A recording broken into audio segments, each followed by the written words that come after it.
Google Pixels have built a reputation for being excellent camera phones thanks to investing heavily in computational photography right from the get-go. Up till we know that Google Pixel 8 series will arriving with the same camera sensor as last year, but today, thanks to a leak, we've gained a lot of insight into the camera specs and features of the upcoming Google Pixel 8 series. And boy, we have a big upgrade in cameras for Pixel 8 series. According to leak, a new primary image sensor is just one of several camera improvements coming to the Pixel 8 series. The main upgrade in the camera hardware this year is coming to both of the Pixel 8 models.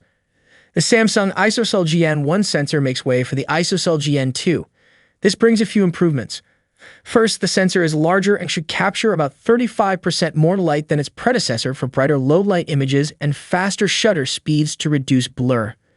The sensor also supports 8K/30 FPS video capture, as does the Tensor G3 processor. However, this might not make its way to Pixel 8 users. It's currently not supported by Gcam running on the Pixel 8, and existing Pixels run notoriously hot at 4K 60 FPS already. The technology might push Google's HDR Plus capabilities even further, providing faster, more reliable shots. Google Pixel 8 Pro is also receiving a much-needed upgrade to the ultra-wide camera. The dated 12-megapixel Sony IMX386 is replaced by a much more usable 64-megapixel Sony IMX787, the same sensor as the primary camera found on the Pixel 7a. This is a huge upgrade. The sensor is almost twice the size and should vastly improve the quality of the ultra-wide camera. Google has also made the lens slightly wider. Surprisingly, there's a chance the macro mode introduced with the Pixel 7 series might be missing this year. As of now, the feature is disabled on the Pixel 8 Pro. The feature may be re-enabled later, or perhaps Google killed it off. The vanilla Google Pixel 8's ultra-wide camera is also upgraded, although more modestly. While the camera sensor is the same Sony IMX386 found in the Pixel 6 series, Google has made it slightly wider this year. The telephoto camera on Pixel 8 Pro appears to remain the same 5x module as the Pixel 7 Pro. The same goes for the 11-megapixel selfie camera from the Pixel 7 series.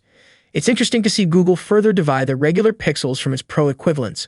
While previous Pixels in each generation had key differences, and the inclusion of telephoto cameras on the Pro models, it never felt like the regular devices were a major downgrade.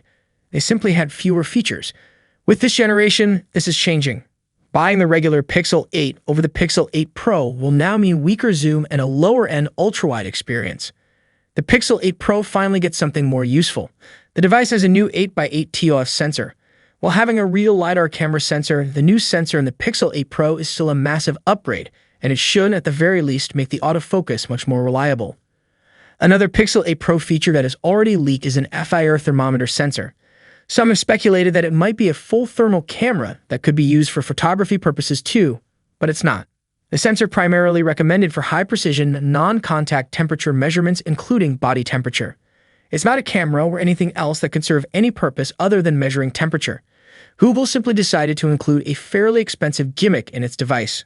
While the camera software on Pixel 8 is obviously in fairly early stages of development and mainly focuses on making the new hardware work, according to leaks, some new low-level feature enhancements.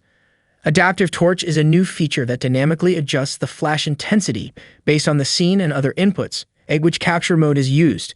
This should prevent overexposed shots and make low-light photography even better if you use the flash. Scene segmentation will make an appearance with the Pixel 8. Another new feature is segmentation AWB. As the name suggests, the scene will be segmented into different parts using AI to then selectively apply different processing to particular parts of the image. This concept isn't new. Qualcomm announced a similar feature for the Snapdragon 8 Gen 2. It will be interesting to see how Google incorporates this into its existing processing pipelines. Google might also add a video bokeh blur level selection for the phone's cinematic mode, which was first introduced on the Google Pixel 7 series. That's everything you need to know about the Google Pixel 8 cameras. The upcoming Pixel 8 series is bringing some compelling improvements to the hardware as well as the software, which could make for a nice upgrade over the Pixel 7. It's going to be interesting to see if the upgrades can put Google up there with the best in mobile photography yet again. Thanks for watching. Be sure to subscribe. Peace out.